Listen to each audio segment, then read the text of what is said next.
We're dealing now with Moshe Rabbeinu taking the Jewish people out of Egypt.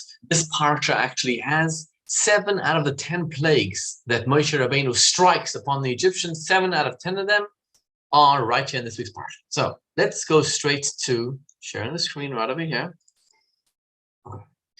So who was Moshe Rabbeinu? Who was he? Here's how the Torah describes Moshe Rabbeinu. The Torah says like this. Exodus, this is last week's parsha. There was a man from the house of Levi. He took the daughter of Levi. It doesn't say Moshe Rabbeinu's father's name. It just describes him as a man from the house of Levi. And it says he married the daughter of Levi. How about a name? This is Moshe Rabbeinu. And then it says further, Vatar ha'isha. How is it Moshe Rabbeinu's mother's name mentioned?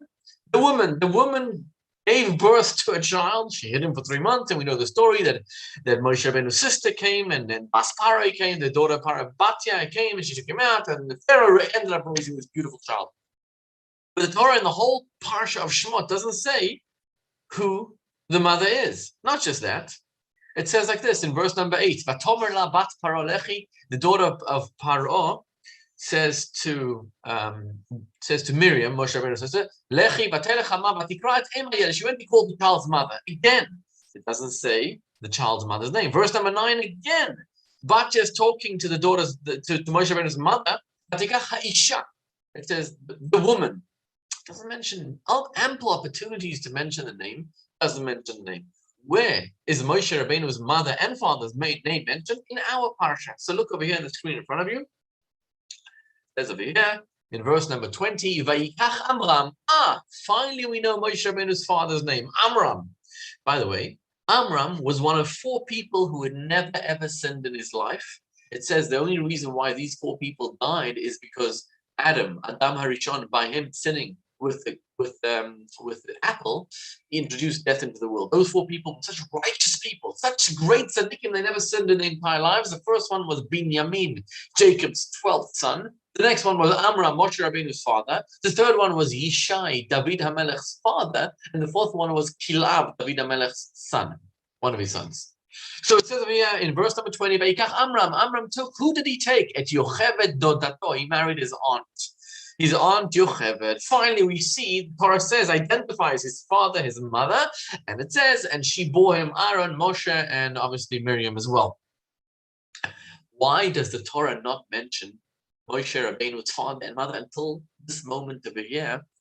First of all. Second of all, it's forbidden to marry your aunt. It is forbidden. The Torah absolutely forbids it. Amram married his aunt. Now, it was allowed because the Torah wasn't given yet until Moshe Rabbeinu gave the Torah, received the Torah right on the mountain of Sinai. So technically speaking, there was no problem. There was no issue. But why would Amram marry somebody who was his aunt, somebody much older than him? She was 130 years old when she bore Moshe Rabbeinu, when she gave birth to Moshe. She was 123 when Amram married her. Now, 123 is above the age of being able to have children. In that generation, in that era, we know that Sarah, Abraham's wife, gave birth at the age of 90. And at the age of 89, when the angel told her, you're going to give birth, she's like, that's impossible. It's not possible. Yocheved was 123 when he married her. Why would he marry somebody who's not physically able to have children? Why? At least by Abraham, he married her when she was young, and they grew old together.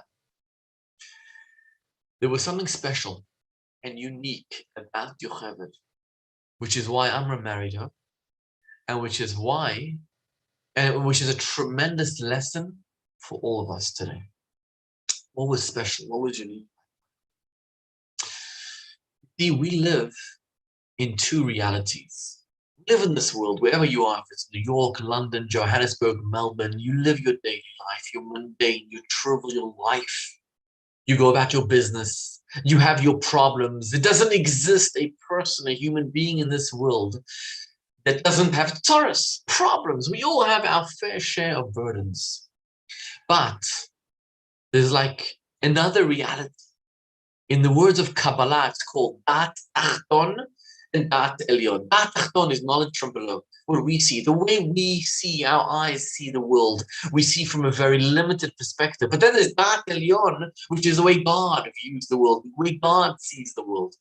You see, there's a boss in the world. All the events that are transpiring in 2020, 2021, all these mega, mass events, there's a boss coordinating all these events all the time. It's just that we don't see it from our limited perspective. You see, the Jews were in exile. They were in the deep, dark, horrible, horrible, horrible exile. And Amram knew that he's going to give birth to somebody, to the person who's going to take the Jews out of Egypt.